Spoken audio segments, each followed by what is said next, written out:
Yine sükut çöküyorum şehre,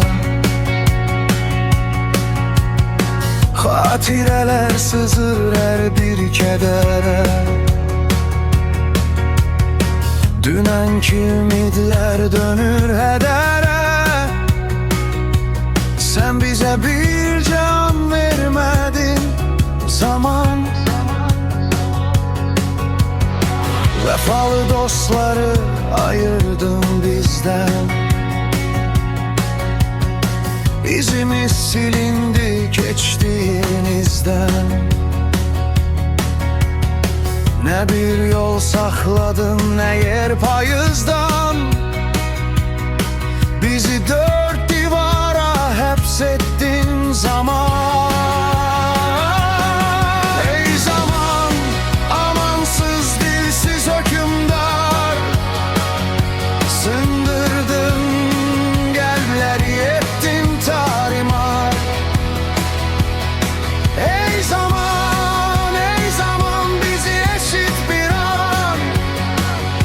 Sağaltmak şansları alırsan elden. Mahrum ettin bizi benliğimizden.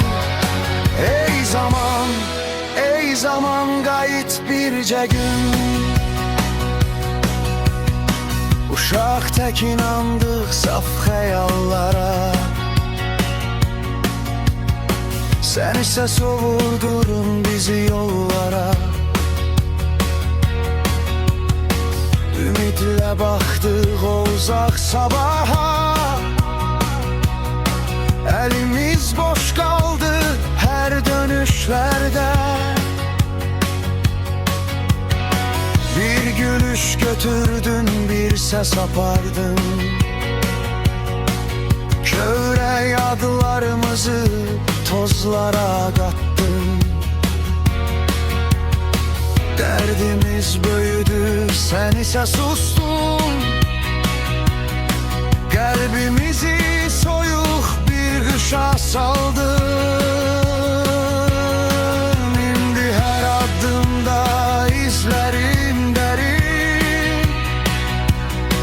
İndi her nefeste yitirilen yerim. Dönüp bakırız biz o solan güne. Sen ise gelirsen yine üstümüze. Ey zaman, amansız dilsiz hükümdar, sındırdın kalpleri ettin tarimar. Ey zaman, ey zaman, bizi eşit bir an.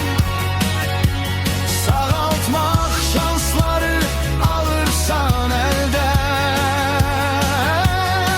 Mahrum ettin bizi benliğimizden. Ey zaman, ey zaman, gayet birce gün.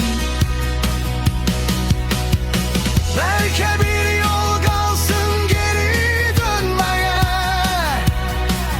Belki bir ışık düşsün yarım kölgeye. Kırılmış güllerden dikey sabahı. Sen bizden olsan da kalır ahımız. Ey zaman, amansız dilsiz hükümdar, sındırdın kalpleri ettin tarimar. Ey zaman, bizi eşit bir an.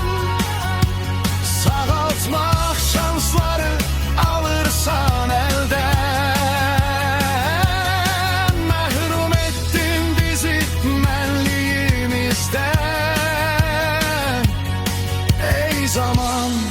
Ey zaman, gayet birce gün.